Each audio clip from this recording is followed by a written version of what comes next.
Welcome to the Neuro&Psycho channel, the blog where neuroscience meets psychology, literature, and culture.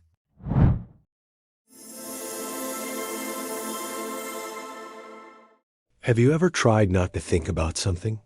Like, really tried? Let's do a little experiment right now. Whatever you do, don't think about a white bear. Don't picture its fur. Don't imagine it walking across a frozen landscape. Don't let that image pop into your mind. Chances are, you just thought of it, maybe even more than once. Why is it that the harder we try to suppress a thought, the more stubbornly it clings to our mind? Today, we're diving into one of the most fascinating and frustrating quirks of the human brain, ironic thought suppression, the psychological boomerang, where trying not to think about something makes it more likely to dominate your thoughts. This simple idea unlocks a profound truth about how we manage anxiety, trauma, unwanted memories, and even why some habits are so hard to break. We're going to explore the science behind this paradox, what it reveals about our mental machinery, and how understanding it can actually help us regain control over our own thoughts. Let's rewind to the 1980s. Psychologist Daniel Wegner set up a deceptively simple experiment. He asked participants to speak freely for 5 minutes, but with one rule: they must not mention or even think about a white bear. If they did think of it, they had to ring a little bell. And what happened? Ding, ding. The more they tried to avoid the thought, the more it popped up. In fact, participants rang the bell more often than people who were told to think about white bears. This became known as the white bear effect. It was funny, but also deeply revealing.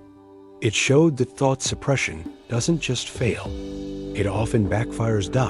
So what's going on in the brain when we try to suppress a thought? Wegner proposed a two-part model. First, there's a conscious process. We actively try to distract ourselves, pushing the thought away. But there's also a second, unconscious process, a sort of mental watchdog that keeps scanning the mind to make sure the thought doesn't sneak back in. And here's the twist. In doing its job, this unconscious monitor keeps the forbiddance thought close to awareness, like a security guard constantly checking that the intruder hasn't returned, ironically keeping that intruder front and center. So even if we succeed in suppressing the thought at first, we've primed ourselves to think about it more in the long run. It's like trying not to look at a blinking red light. You end up seeing it even more clearly. Now, imagine that instead of a white bear, the thought you're trying to avoid is a painful memory, a traumatic event, an intrusive image. In these cases, the stakes are higher, and suppression can have real emotional costs. Studies have shown that people who habitually suppress negative thoughts are more likely to experience increased stress, anxiety, even depression. Why? Because the more you fight your own mind, the more it fights back. Suppression acts like an amplifier. You're telling your brain, this thought is dangerous. It must not be here. So your brain flags it as important, even threatening, and makes it louder. Over time, this can create a feedback loop. More suppression, more rebound, more emotional distress. Now, here's a nuance that's worth exploring. Suppression can work in the short term. If you're about to go on stage or face a stressful exam, pushing away distracting thoughts might help you stay focused temporarily. Your brain shifts its limited cognitive resources to the task at hand, but over longer periods, suppression becomes a trap. The effort it takes to constantly monitor your mind is exhausting, and the rebound effect, those thoughts coming back with more force, can hit you when your defenses are down. It's a little like trying to hold a beach ball underwater. It works for a while, but eventually it bursts up with more force.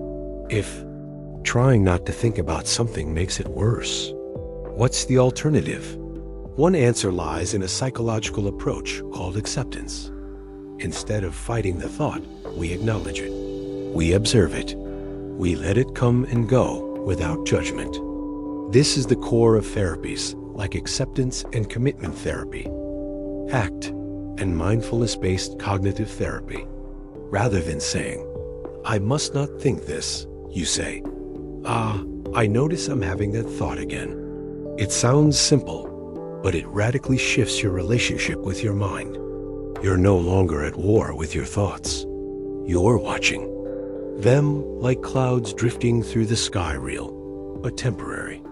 This doesn't make the thought disappear instantly, but it softens its grip. There's also something profoundly human in this paradox. Religions, philosophies, and cultures have long wrestled with the tension between control and surrender.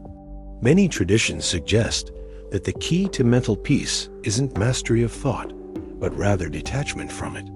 The white bear becomes a symbol, not just of a quirky psychology experiment, but of the struggle we all face trying to control what can't be controlled. And maybe, just maybe, freedom begins the moment we stop trying so hard. So the next time your mind latches on to something unwanted, a fear, a memory, a random image, pause for a moment. Don't fight it. Don't feed it. Just notice it. Because paradoxically, it's through that gentle awareness, not resistance, that the thought begins to loosen its hold. The white bear may never fully vanish, but it no longer runs the show. If this resonated with you, let us know in the comments. What's your version of the white bear? Hit like if you've ever tried to outthink your own brain and lost.